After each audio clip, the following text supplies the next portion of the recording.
Shocker. Well, hello there, y'all. Okay, so tonight we are talking about working with ancestral witches, which is something that not a lot of people, not a lot of people talk about. It's not something that at least I've seen expressed or communicated quite often. So it's gonna be a fun show, and if y'all have any questions, the Q&A is up, so you can definitely ask questions. Feel free. If you need clarification on anything, if you just, again, if you have any sort of question in alignment with the topic, utilize the Q&A, and we are here to be of service. We are here to answer questions. So, ancestral witches. First, let's just talk about ancestral witches right now. What is your definition, your experience with ancestral witches? Melissa. Oh, okay. Well, honestly, I'm kind of ancestral witches are sort of a new experience for me, so I don't have just a ton of experience whenever it comes to that. Hold on. Sorry. Anyway, so it is a new experience for me. My definition of ancestral witches are witches who have come before us, as in the line of witches that we all come from. It's not necessarily my specific line of witches, but as in the whole, as in all of the witches who came before us. So, so far my experiences have been extremely interesting, a lot of very intense emotions, intense, I don't even know how to describe it really, but anyway, the few experiences that I have had have been astral, as in when I'm flying, going to the eternal Sabbat, and before I even really knew what that was, and to experience that is pretty mind-blowing because of the power that's there, because of how old, how ancient it feels, how, I don't know, primal, and it's this powerful being, it's this powerful thing. So, yeah, it's an intense experience. So. Yeah. Well, this last week, in the last few weeks, really, we've, a lot of things that have been flying around are just, expressions of what makes a witch, and who's a witch and who's not a witch, and whatever. But I think one of the things that is common, and what kind of differentiates a witch from another magic practitioner is our alignment and our connection to ancestral witches. So, it's important to talk about. Mr. Hunter, what's your expression of ancestral witch and your experience so far? I would agree with what Melissa said. I have a little bit of a knack for them recently.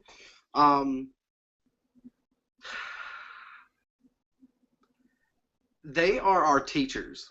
I will agree with Melissa's statement and say that though she might have not had a face-to-face conversation with one until late, but she's probably had communication with them her whole life, and they are great teachers. When I think about how we are very much spirit taught, they are our teachers. They're the ones they're the voices that we hear when we're first learning the craft. They're the ones that pull us home to it. Because we naturally, without getting too in depth with what makes a witch, because I know that's going around, but we're born this way. From birth on, I think this path has been chosen for us, and in a way, Our spirits are familiar with it because once a witch, always a witch, and we are incarnations of the layers and layers and layers of the ancestral witches that have come before, and we're just, a new member of the family, and they know their own, they recognize their own, and we recognize them. So there are silent teachers, there are spirit teachers, they're the intent entities that we work with because they are higher. They're not earthbound. They're not Right. lost. They're from the eternal Sabbat. That is where they reside mostly. But when they're not, they're with each witch that comes along in their path and is living in this time period, this layer of reality that we're in currently. So, but yes, they're intense and powerful, and accept their lessons is wonderful, but also when you get to that point, like Melissa was expressing, when you feel that ancient power and you feel that, first of all, it's almost like it's like a heartbeat comes to life when you first encounter one face to face, because it's like, whoa, I'm home, and it's like on a insane level, they recognize you for who you are, and then you immediately know who they are, and they're not like gods, but they're very much higher venerated spirits for us, and to work with them just increases your craft sevenfold. It's just because the lessons that they teach you growing up are to prepare you for the questions that you need to ask them later, if that makes sense. Yeah, that kind of goes into my next question, which was going to be, why do we work with ancestral witches, and why should we work with them? It's important. It's important. It's important, and I guess I'm going to answer my own question first because that's what I do. No, so ancestral witches are again, like Melissa and like was already expressed, are those who have come before us, but they're not just those who have come before us. They are those who will follow after, because time is not linear. Time is right now, and it's always it's just continuous. And so the witches that have progressed are still a source that we can tap into currently, and those who have come before us are again another source that we are able to tap into, and those who I guess in a sense that have already passed on, and those who have yet to be born, they're all in a sense with the witch father and the witch mother, and they're at the Sabbat, and so they are there for us now. They're very powerful. They're not just your average spirit experience. They're very, very powerful, and they're very human-esque. They still retain their personality, but they are so much more than that. And it's very hard to express it. It's really something that everyone should experience, but they are very potent, I guess. And I'm going to go with all sorts of like pop culture and shit, but if you watch the Vampire Diaries, or a lot of different vampire expressions, vampires tend to have, like, they're overly emotional. Their emotions are heightened, and that is kind of what the ancestral witches are. Their emotions and their personality, everything is super aware and super heightened, so their expressions can be very intense to experience. And that's kind of why their power and their influence is so moving, because it's just a very, not necessarily aggressive, but aggressive influence. Kind of fae-ish. Yeah. It has that fae feel to it. They're like if fae had the personalities of humans and had lived our existence. Right. That would be kind of like that double, because because the ones that I've experienced, and I've experienced from real personal expressions of them, and There's actually Ancestral Witch that I work with. For whatever reason, she's still around. I don't know. We argue a lot, but anyway, um, she works with me a lot, and she is very much the personality that she was, well, while she was alive on Earth. But at the same time, she is fully knowledgeable of both this side and the other side. And then where we get small glimpses of the eternal Sabbat when we fly, and we do experience it in that way, she's experiencing it in its entirety, and because she is a part of it, and she's not seeking it. So yeah, very very much, very much. Yeah. That Yeah. Yeah, it really. We're gonna do our best to express exactly what working with Ancestral Witches is. But if you have questions, please do ask. But again, it's a very challenging thing to verbally express, because it really is. It's almost an initiation of sorts. It's something that you have to experience. And I will share with you like one of my first experiences at the Sabbat. Okay, yeah, I can share this. Okay, so one of my not my very first, but one of my like recent and one that I can actually share was I was actually at work. I was at work, and I was also having a conversation with certain witches and channeling, and I was channeling, and then I was not at work. I was actually at the Sabbat. I don't know. I don't even know the moment. Like, it was just I was channeling. Someone else was channeling. There was another individual that was channeling. There was a lot of energy that was being raised, and I was following that energy. And I left my physical work, and I was elsewhere, and I was walking in this place. And I was expressing at the same time, because I have a lot of practice in channeling and going elsewhere, but also being able to physically be in my present moment and express certain things. So I was expressing to the people that I was channeling with everything that I experienced, and I was pulled by the Queen of Elfame. I was pulled there for a specific reason, and I was shown this vast place and so many different witches. And I'm talking about like witches who are hideous. You have your hags, you have all kinds, like everything that you can think of. The stereotypical witch is there, but there's also witches who are younger and beautiful, and they're all beautiful, but they all have different expressions. They have different layers, different masks, and you have all these witches who are there, and they're moving, and they're creating this space, and it was a very powerful experience. But what I took back from that was I felt myself in all of them. Mm-hmm.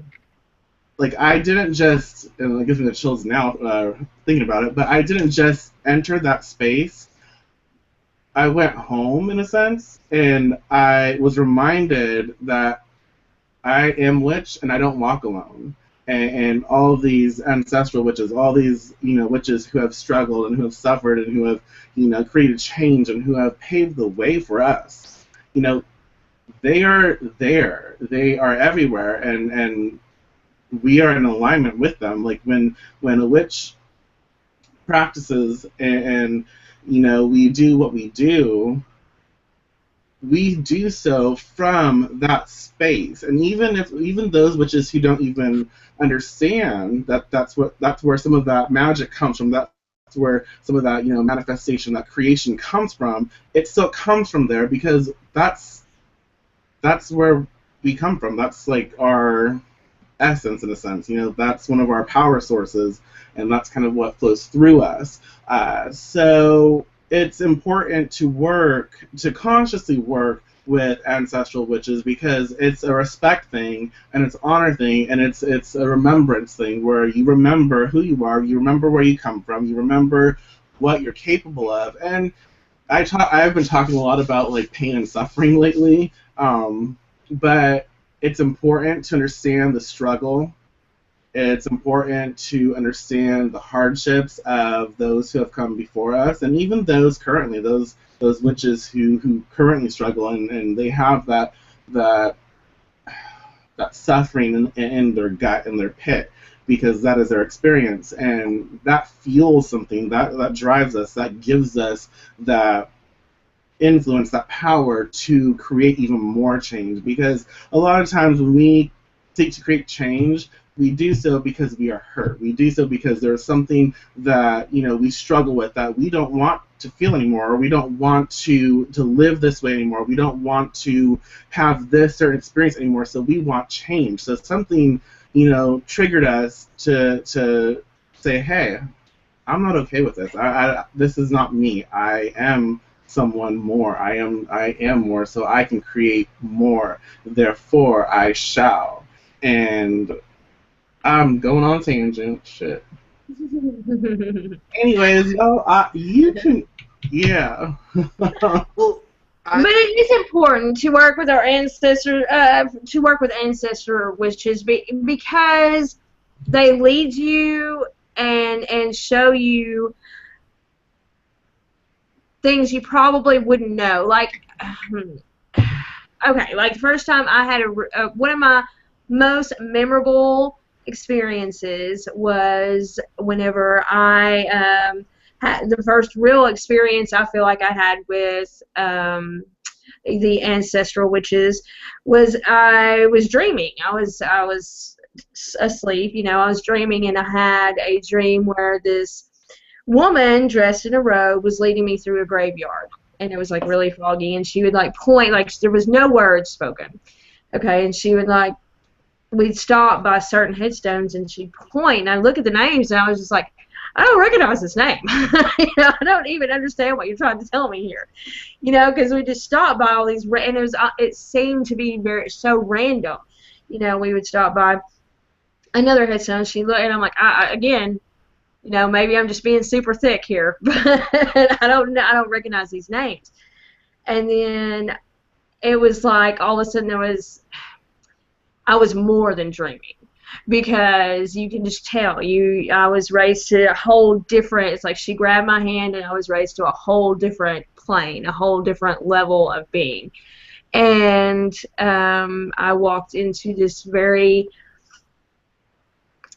I don't know how you can describe something as ancient looking, but it was ancient looking. It was a field, it was beautiful, and there were just all these witches dancing, and there was this huge fire, and it was just, they were dancing and weaving, and everybody was like, and like I said, I know it's weird to say it looked ancient. How does something look ancient? I can't tell you. You just have to like experience it. But, and it's just like you knew exactly where to go, and like if you just looked at it, it would look like complete chaos, but once you were in it, it was like there was this rhythm and movement and beat, and you were just flowing, and it was amazing.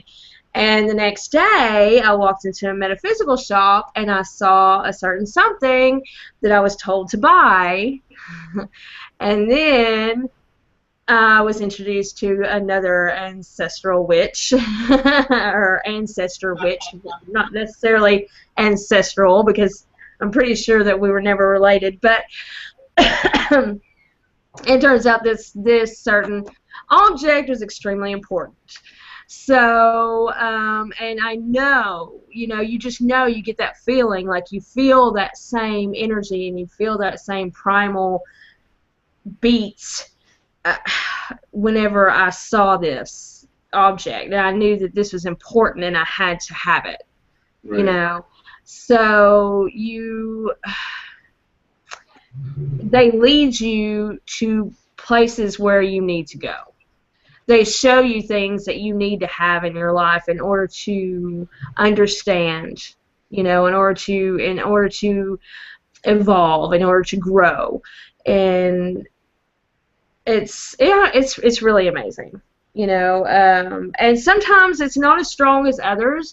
There's things that I've experienced that have been like, you know, you need to look here, and I'll be like, you know what? Because it's not as strong, but it's still something important. You know, It, it's a way to learn. It's a way to grow. it's funny. I got cold chills when you expressed that. They're multiplying. Yeah. I was like, showed Michael, I was like, cold chills. That it's so funny the way you express that, because literally, exact field. I can see the field. I can see the fire. I can see, you know, I had an experience last Samhain. That's really when my initiatory beginnings with Ancestral Witches really happened, was after Samhain of last year. I was led by one of my familiars, and he was dragging me, and I was, obviously I knew I was in an eternal spot. I had flown, I was gone, I was, you know, there, and then it was like everything changed. The landscape changed, everything was different, and he pulls me through, and he's coming, and there are like, it's so weird. I don't know, I sound so cracked out, but like there are the Fae on the outer rim of this, right? So I'm being pulled through a crowd of what I know is Fae.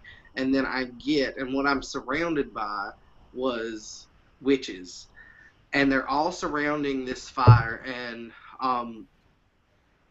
I am shown images through the fire that I was fire scrying is what I was doing, and I know I talked to Michael about this experience, and he kind of walked me through a little bit better, but it was like initiation.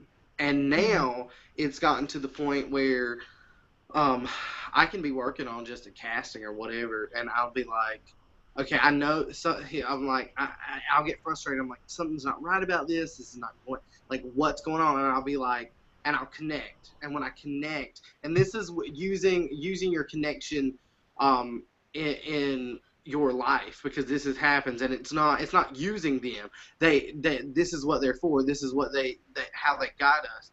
They don't only tell us exactly where to go, because they don't always. A lot of times they just let us make our mistakes.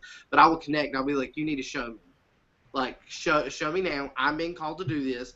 I don't know why, and I don't know how yet. So you need to direct me to this point. And shit will fucking fly. I'm literally, shit will fly off my shelf like a fucking, like, just not in like literal like book fall off the shelf and like fly into my hand. I'm not saying that, but like I'll be like working, and my wife will come in, and she'll like trip, and then she'll fall, and then a book will fall, and then it'll land, and it'll fucking open, and I'll look at it, and I'll be like, motherfucker, like, this is, thank you. Like, this is, I connected, they got their point across. It was like, so not only will they teach you and they will guide you, but in a moment of when you're having some of the toughest time with your craft, they can guide you to that, and they can help you with whatever you're working on at the time. And a lot of times they're very apparent about it. I've literally had, you know, and I work with the Bible a lot, and I'll be with the Bible, and I do this also, Bible scrying, where I'll ask the Bible a question, and I'll flip it, and when it flips, I'll see the answer in whatever page, and that happens. I connect with them a lot with the Bible. I think that's why I like the Bible so much, and like working with that part of the craft. But yes, on a very practical level, they can teach you and guide you and direct you in a crazy, intense, wonderful way. So yeah, and I think, and I'm really not, I'm not bragging here at all. So please don't take that way. I have been blessed in the fact that I've had ancestral witches around me since kind of the start of my craft. Not as intense as it is now, and certain ancestral witches, I actually, well, they are in a sense, but I consider them in my baby years as spirit guides, and come to find out they are far more than spirit guides. They're ancestral witches. But think of it like most family that actually likes you, they want to help you out, and they want to see you succeed. Well, the witches are the same way to an extent. Again, they might like you, they might not, but that's why building a relationship is so important. But they want to see their own thrive. They want to see witches, take a higher stand and to be something more. Not always in the sense like in the public eye where, I'm a witch and we're taking over, but more so they want you to live your life and thrive and be prominent.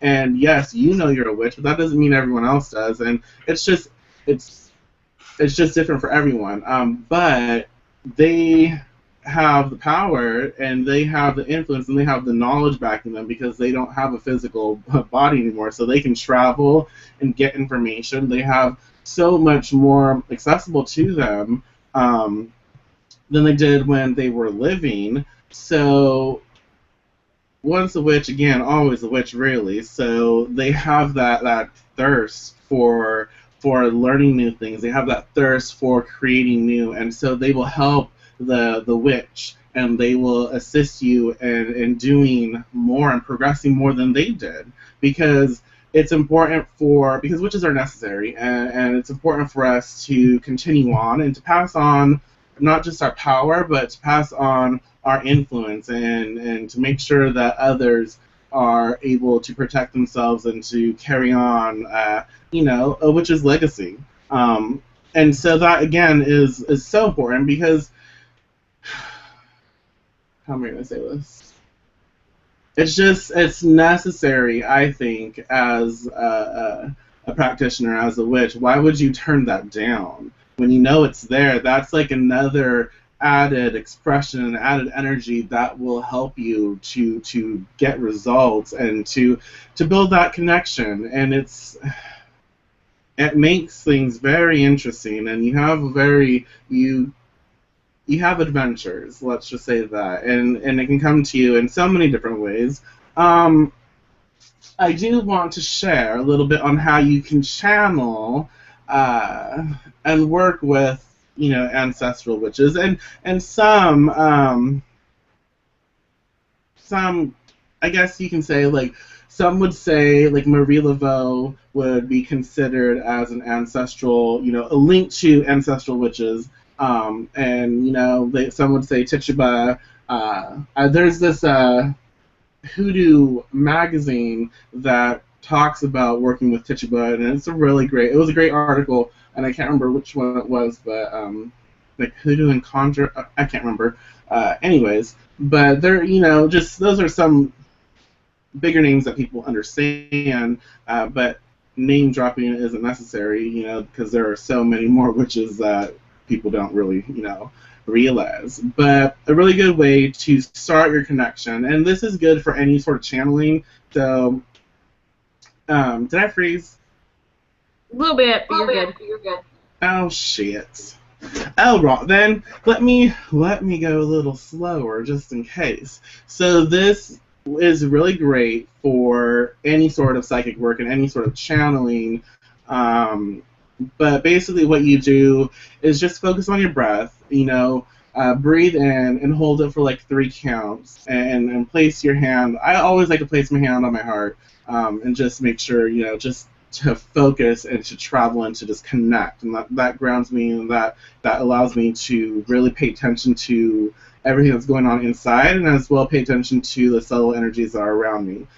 So focus on your breath, breathe in, hold it for 3, release, and then hold that for 3, and then see the word like calm or relax or relaxation in your mind. Like once you do that, program it so where you feel like you breathe in, you feel calm, or you feel that relaxation, and you calm yourself, and do that for a little while. And then once you do that, then you visualize your body almost like glass, and you have you breathe in energy from the earth, and you bring it up into you, and you see it almost like black smoke. You see all that bullshit that you go through, any negative, thought form or energy in you. You're pulling earth energy up, and it's burning all that stuff, and it's getting rid of it. And as you breathe out that smoke, and it replaces it with something clear. So you keep focusing. Did I freeze? No, you're good. No, you're good. So you keep focusing on that experience, and you allow yourself to keep doing this until you're completely clear. So you're crystal clear. You have that very light, airy-fairy connection. Okay? So that your next step would be to call in spirit, to call in ancestral witches, and to call in. And if you want to start with your spirit guide or something you're like really close and you're familiar with to understand, I would suggest that. Don't call an ancestral witch until you're ready and until you've actually connected with them and understand them and built a relationship. So you will call them in, and a lot of times it's easy to see spirit come forth like around the shoulder area, like around here. And so that's what I visualize. I see them connect, like they'll place their hands on the shoulder area. And then I'll breathe in, and our energies will merge. Okay, so when I call in the witch, when I call in the ancestral witch, they will place their hands on my shoulders. I breathe. I'm still focused on my breathing. Breathe in, and their energy becomes one with mine. If I'm in a full body channel, I will bring them into me. And then you ask questions, and then you connect, and then you have a conversation. That's what I do. It's like super easy now. It just comes naturally. But once you do that and you focus on that like more often, it is so easy. So you can just call in spirit, and boom, you feel it around here, your shoulder area, and then you just instantly connect. That's just one way to work that. But it's really important. It's really important to process and work through such things. Yes. I channel a little bit different. Just naturally we have ways of connection, but in a very similar way, as far as psychically with the very initial connection.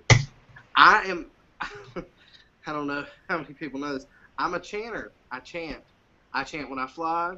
I chant when I just chant. When I chant when I meditate. Yeah, I talk all the time anyway, so it just makes sense that I would I would chant when I connect.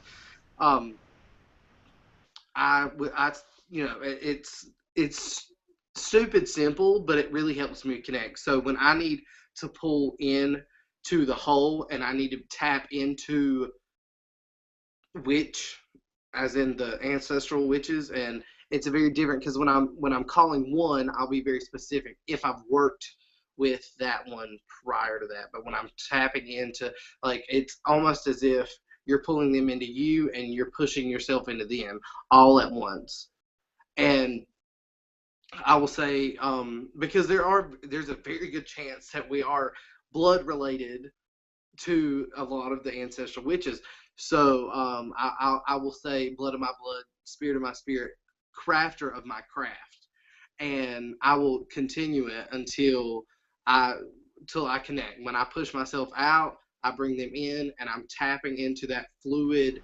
It's almost like a one mind hive, and I hate to use that term, but I've been watching too much Salem lately. But it is very similar to where, like, bees and ants, they have a similar wavelength that they get on when they work. It's a little similar when you're connecting with the ancestral witches, and you become almost one mind, and you're a part of it. Right. And you connect. Then you ask those questions, and then a lot of times, once you connect regularly, and this happened. It was months probably after my first initial contact with them at the spot, that ones would come and make themselves present to me, without me actually having to physically call them. And so, but yes, that's a simple chant that I do when I push myself outward, bring them in, What? I get on the wavelength, and then I chant, and then it happens. Let's say the chant again. It's blood of my blood, spirit of my spirit, crafter of my craft, and then I connect. I like that. But I'll chant over. I mean, it's not like I say it once and it's over. Like I'm a very, like, when it comes to raising my vibrational energy, I have to I'm not so much with music as in like different rhythms, but repetitive rhythm really helps. So chanting, drums, even bells, like anything that's like very repetitive gets my vibration higher and allows me to get in that zone. So chanting is very similar to that because it is a repetitive. Right. And there's magic with it. So, Absolutely. I am chanting for a reason. I'm chanting to push myself out. So it's, it's fueled with magic also, but it does help me to raise that. Another way you can do it, especially if you need, like, well, once you start connecting, you can do it automatically, but again, everyone's different. So another way, like, if you're in a place where you really can't chant loud, what you can do is take the words and put it in your head, like, and hear it in your head, and let it process. And that's what I do. That's what I do sometimes when I channel as well. Is like I'll take a word or I'll take a name of a person or a being that I need to connect with, and I will say I'll have it over and over in my head until that's all that fills my head. That's all that's going through. That's all it's processing. And it's not just seeing it there. It's like in a circular motion, and it's just going through my head. And I don't have to express it out loud. Sometimes I do, but depending on where I am and how I feel, I will just allow that to process through my head, and my mind will quiet, and all I will see is what I'm putting through it, and then eventually I connect. And it is like a hive. It is like that group mentality where once you connect, there's an initial, sometimes for different people it feels differently, but there may be like an initial like discomfort because you go from being singular to being far more. So you're attached to like so much more power, and so there might be like this initial pressure or something that feels very like a discomfort, and then you allow it to flow through you, then you process it. Yeah, it's fun. It's a great experience. And if y'all have questions, feel free to ask. If you have anything that you want to say, or if you want to ask something, go for it. We're here to be of service. We're here to answer any questions that you may have, as long as it's in alignment with the topic. Yeah. Anything that you want to throw in, Miss Melissa? Anything that you want to express? Well, whenever I connect to Ancestral Witches, to the Eternal Sabbat, I do it a little differently as far as I do get into a meditative state, and for me, it's more following that energy back in a way. Does that make sense? Like feeling that vibration, sort of following my way back that way. Usually with the help of my personal ancestor that I'm actually related to that showed me the way to begin with. So it's just more like, calling upon her, and the way it feels to me is more like she kind of takes, this is going to sound so weird, takes a thread of that plane and sort of pulls it down, and then we just kind of follow it up. Does that make sense? Mm-hmm. Yeah. So, and that is usually the way that I connect, unless I just happen to be thrown up there randomly, because that happens quite a bit, especially here lately. Well, it's funny, the way you express that is very close to, well, again, just some, school of expression is mediumship. When you're taught, to connect with, spirit, depending on the type of spirit, yeah, not a lot of people connect with Earthbound, but a lot of people, people who pass over, cross over, are, this higher vibration. What you're taught is, like, they have to lower their vibration, and you have to raise your vibration in order to connect. Because Right. they're and that's a lot like fairies, too, because fairies have this, like, high vibration, and they're just, like, super fucking fast, so you have to raise yours to, like, really connect. And that, how you express that, it made me think of that. And it's so true. You have to kind of alter your body, alter your spiritual energy in order to fit with and become in alignment with what you're trying to accomplish. Right. Right, exactly. And that's how it always kind of felt to me. Like I said, unless I'm just randomly thrown up there, which happens really at random times and more often than not here lately. I don't know what that's about, but it's really confusing at first. It is. It's really fun. It's a very fun experience. It's just powerful, if you consider your craft and you consider energy. If you look at it as, like, threads of energy, um, if you consider adding the ancestral witches, that force, that thread of energy to yours, this one becomes, like, bigger, it becomes thicker, it becomes, more solid. For those, kind of going all over the place, and I apologize, but for those who do that creepy like grounding meditation where you see the roots and they crawl down, like, ew. For those of you who like I love doing, that I meditation. know you're weird, but for those of you who like doing that, um, I don't know. It just weirds me out for some reason. But for those of you who do enjoy doing that and grounding that way, reverse it. Not that the Sabbat is up. It's very underworld kind of. It's just very Yeah. interesting. But to Sorry. connect, yeah. But to But it connect, is a higher vibration, so it it's helps just me think of going up instead of down. yeah. So you can kind of reverse that and think of yourself connecting either up, outwards, or even both, up and down. So you have that travel. But you push out those roots to connect with something. So think of it that way. And you can do that for anything, really. But think of yourself having, ugh, like tentacles or roots or some shit. And that energy, like, just, it travels and it goes to where you need it to go, and it needs to latch onto something. So something has to be pushing back for you to connect. And then when you lock, then that's when you pull that energy back. That's when you have to, like, in your mind or whatever, you just call it back to you. So you're pulling that energy to you in a sense, but at the same time you're traveling to it. So you're becoming closer, and you become one. That makes Right. sense. Yeah, it does. All right. All right then. Um, yeah, I don't. There's no questions. No questions at all. Anyone want to ask anything? Anything at all? No? Maybe?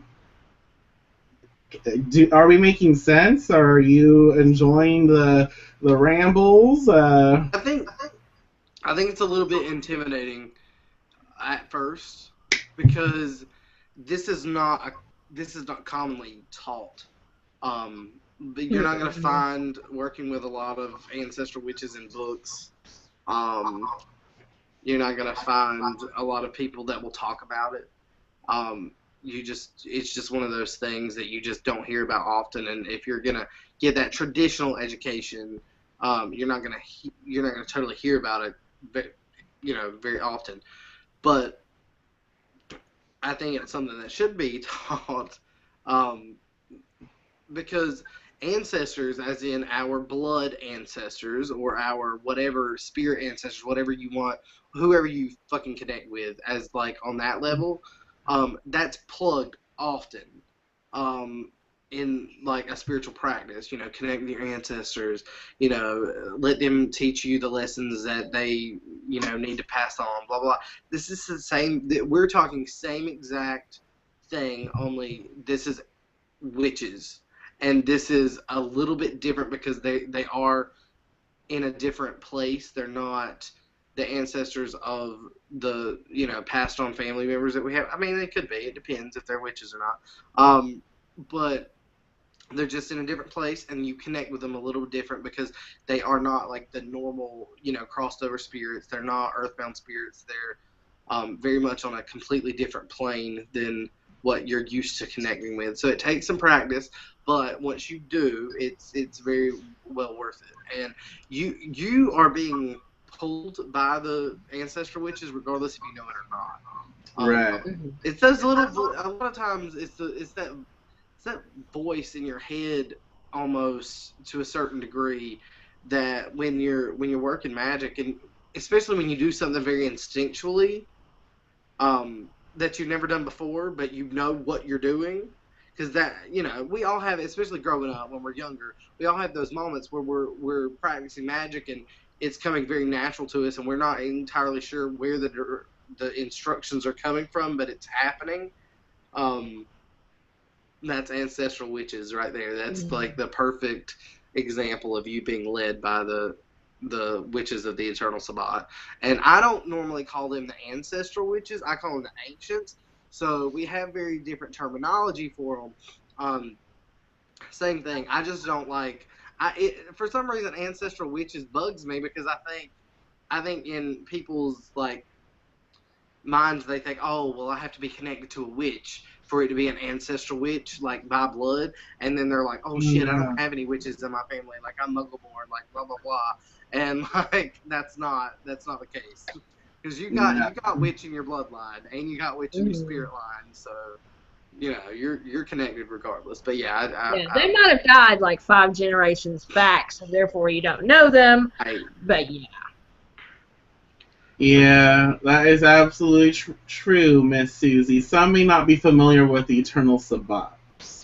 Well, and that's another thing. It's like that's a show that I don't even know if could ever be expressed, maybe briefly, but just because of the nature, the personal nature of it, and that's true. And if you don't know what the Eternal Sabbat is, would you like to express that, Mr.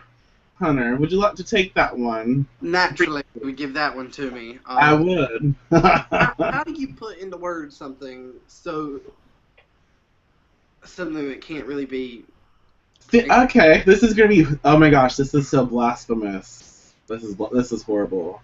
But the first thing that popped into my mind is like, think of Hogwarts, but like. For actual witches, and think of it as like possibly rated R and X and just.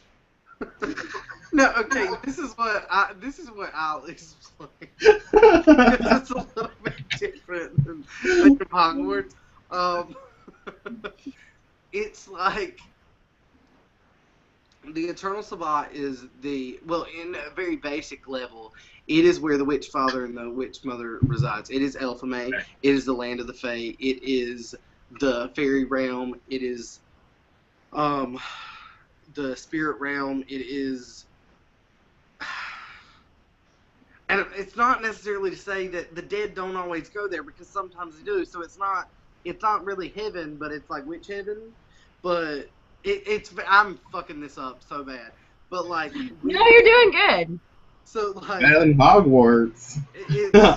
It's that place that you go to connect with the Witch Father. So, for those that haven't connected with the Queen is a whole other topic as well. We mention him quite often on these shows. We very rarely mention her, and there is a reason for that, because she's not as earthy. She's scary as hell. Yes, she is, and like as scary as he can be, like way more scary. She's intense, and he loves our world. He loves our realm.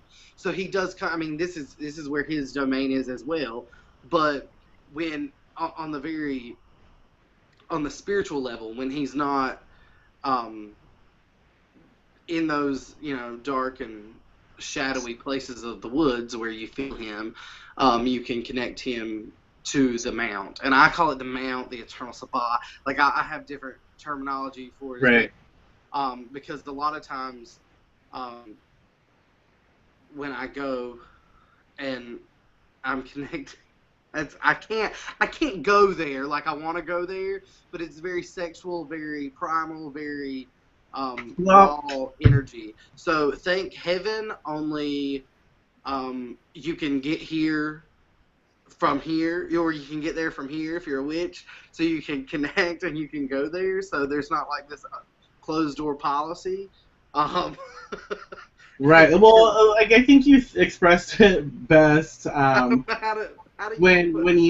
you said instinctual. Like, if you think of the Eternal Sabbat, it's very instinctual. It's very primal, raw. Um, if you have experienced Dionysus, it's very Dionysian. Like, it's just very. Um, uh, it's hard to express, but it's an experience that you have to. It's Witch Haven. It's where you are from. It's kind of where you're going to be when you. This is where this is where, okay, if any of you are super familiar with the witch trials, whenever they were speaking of the grand sabbats and they would fly to meet the devil, and they would dance around these fires, and then all of this was expression of the eternal sabbat. What was happening is they were leaving their bodies. They're not like physically fly. I don't know. They could have been. I don't know. I Maybe, ain't, who knows? whatever. I mean, I can't fly, but I mean, I can fly, but Too. I can't lift myself off the fucking ground. But like, you know, when they were flying, they were leaving their bodies. They had soul flight, they had spirit flight, and they were leaving. And what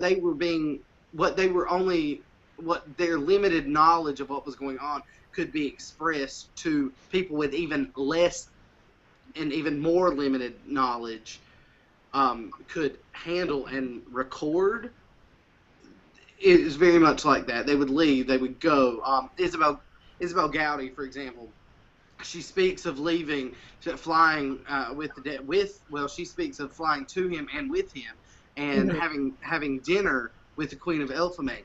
All of that was an expression of the Eternal Sabbat. She was leaving this place here, and she was crossing over into Elfame, and so you can call the Eternal Sabbat Elfame as well.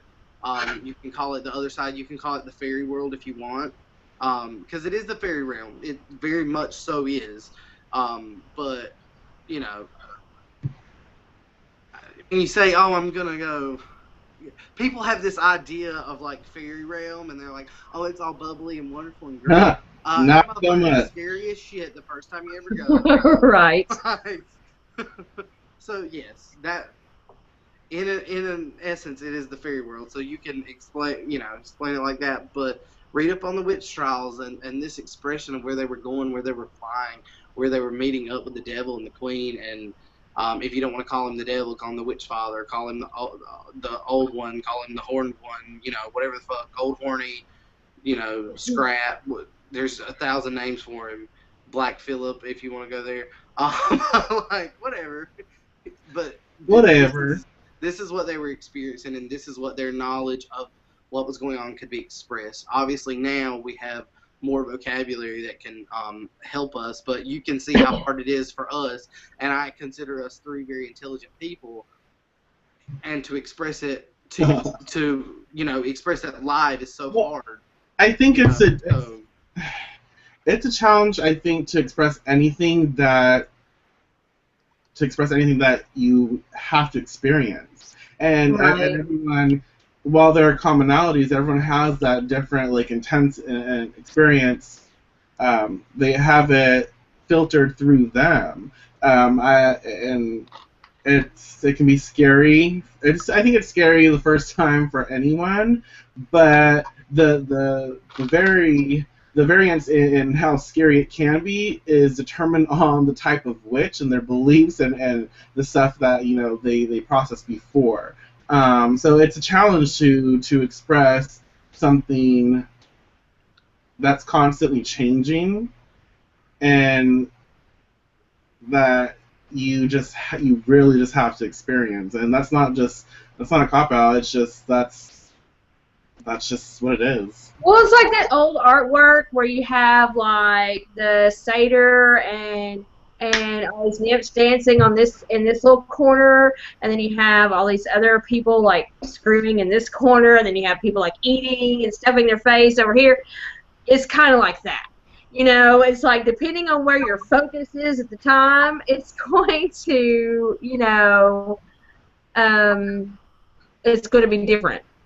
Plus, it's like, okay, like since I've been watching Salem all day, when Anne puts on the mask in Salem in the first season, and she's transported in the woods, and so she's stumbling around in the woods, and then she sits down on a log, and then all of a sudden, the witch father is there, and she hears him, and he's like, you finally come home. And she sees him, and she just freaked the hell out, screaming and running around. She has, like, zero anticipation. She has, like, zero knowledge of what to expect or even where she is, because she got there totally by accident. So if you come at it from that stance, it's going to freak you the hell out. Yeah. If you have no idea what's any of that is. Only to digress just a little bit. He's not, he's scary, but he ain't like burn up mutant. No, he's not at all. But yeah, obviously Hollywood, flair there. So Miss Susie says it may be helpful to discuss preparations a practitioner can make, especially those new to the topic. Select that. Well, I think the best way is, like Hunter said, is to read up on the witch trials, to read up on the Sabbat, like do as much research as you can. Sarah Ann Lawless has some really great material. She has some really great reference materials as well. Listen to some of her files on her website, her audio files. They are beautiful, where she's expressing many things, but those are gorgeous to listen to. Yeah, and just familiarize yourself with different expressions, how different people express the Sabbat, and go through old books too, because old books, they have a lot of interesting things about the Sabbat. And so if you can actually read about it, research it, you can, as a witch, you can feel the truth in it and the energy. So when you go to fly, when you go to travel, you have, what is it? Oh my god, I'm so horrible. It's like a dog that has a scent. Like you have that scent, you have that energy where you're ready to call it to you, because you have that in your mind, you have that feeling, you have that knowing. And as a witch, anyways, you already have that knowing inside of you, that desire, the seduction of the Sabbat. So you can pull, but it's good to know more about it before you actually enter it. And I would also say, if you can't get there, because there's other ways to get there. You can't. Flight is one way, but there are other ways. First of all, you can be pulled there, have no idea where you're at. There are, especially not so much in America, because when Americans talk about it, they probably think they're being abducted by aliens. But but for years, especially in Scotland and England and Ireland as well, they would be abducted by the fairy folk, and they would leave, and they would go to their realm, and then they would come back, but they were forever changed by the experience. There are other ways they can pull you in. That's not their usual thing, but I would say, as far as preparation goes, if you really want to experience just a taste of it a little bit, you need to leave civilization. You need to kind of, not so far, but you need to walk out of your house. Don't try in your house for the first time, because you're not going to get that raw energy exchange where because there's a little bit of fear there, but that fear and that trance and that energy and that power kind of takes you there. Leave, go to the forest, go to the woods, and walk and experience nature, because that raw fear that your mind takes you to when you're in nature, where your heightened senses are increased because you go back to that primal instinctual self, because you're no longer walking amongst humans in a very civilized world. Now you're a stranger among others in their realm, and that is a way that your mind can kind of reason with it a little bit. And also, I have very many times I have left while being in the woods. Yeah. Yeah. And I've experienced the Sabbat from there, because if there's one thing that I can tell you that our realm can parallel to Eternal Sabbat, is being in the woods by yourself. No one's around. All that's around is spirits and animals and, nature. That's it. Right. So, yeah. Don't go with the That is a perfect description right there. What'd you say? That's a perfect description of that. Right.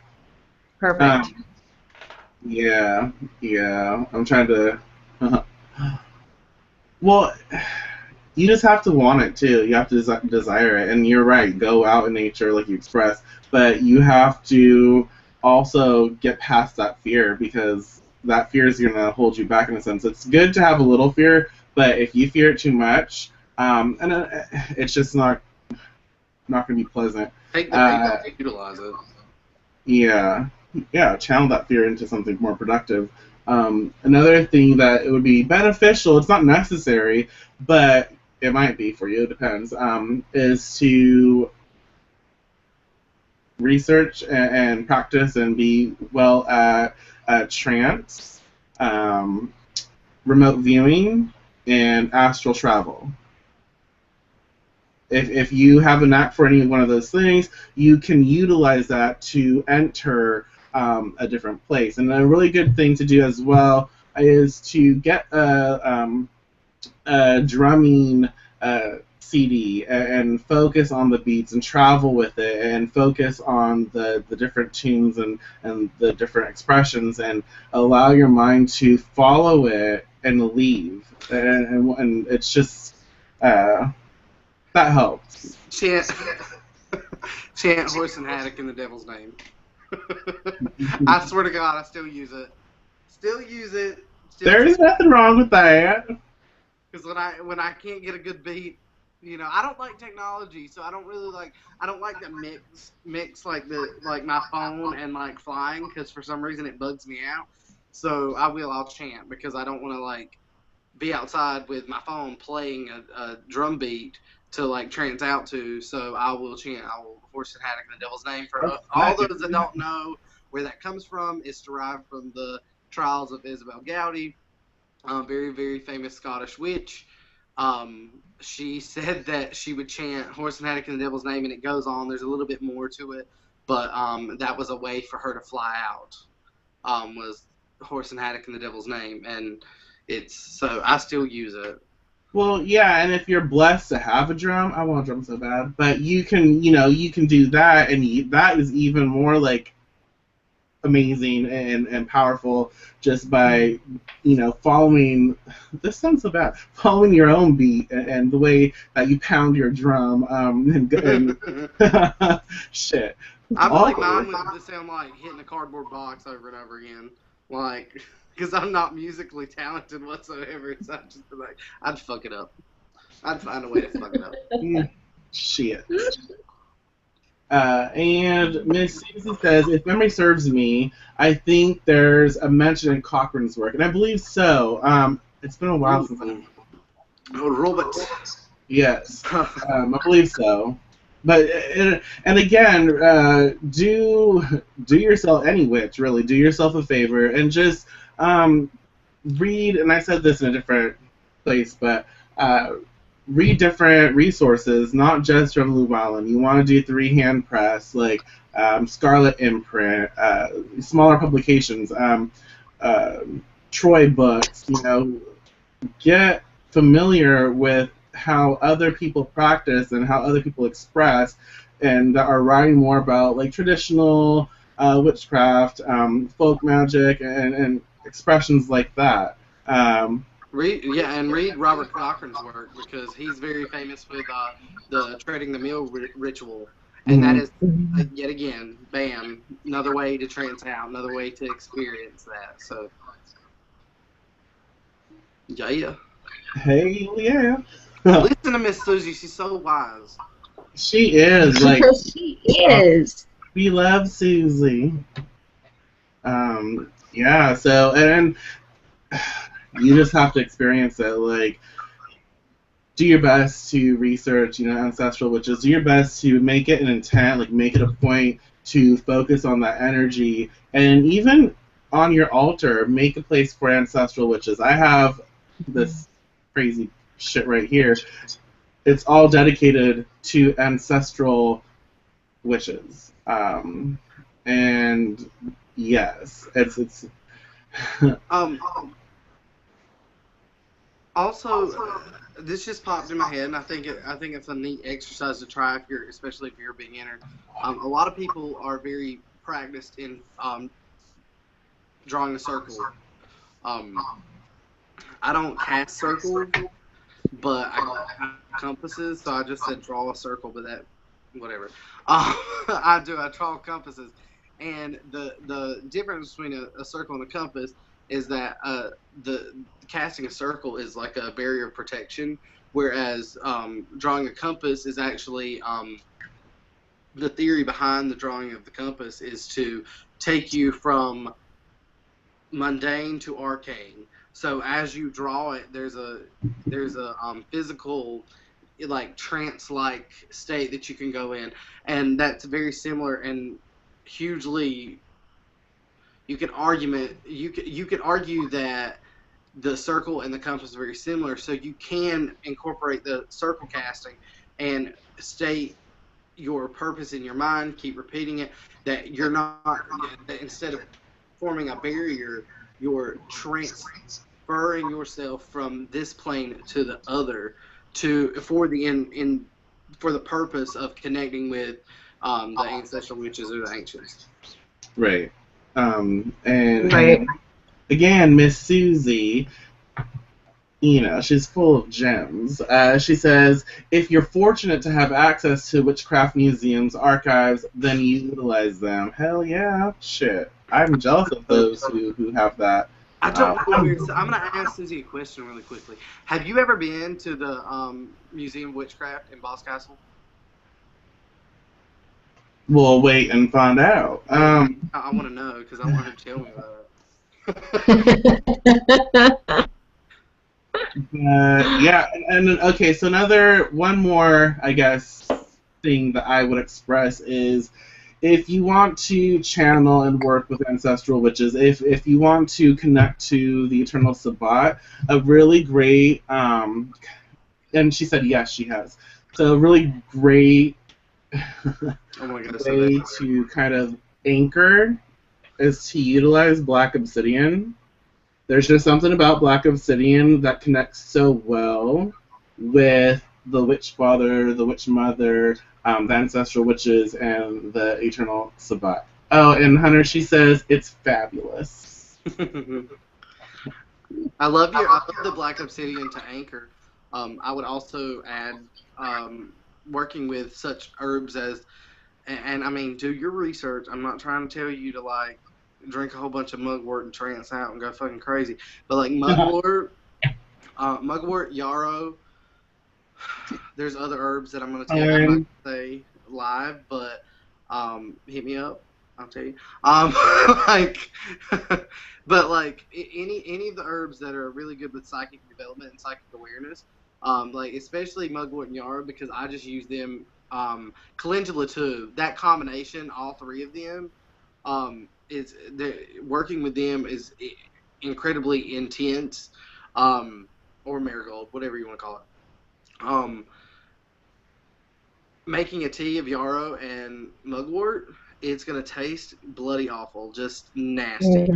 But it helps you so much to connect with that with your psychic self, and to move, to travel. It's perfect for that energy, because it kind of puts you on this weird, like, little in between state where you can start practicing your movements and start, going. And it's literally, it can be like, okay, I'm here.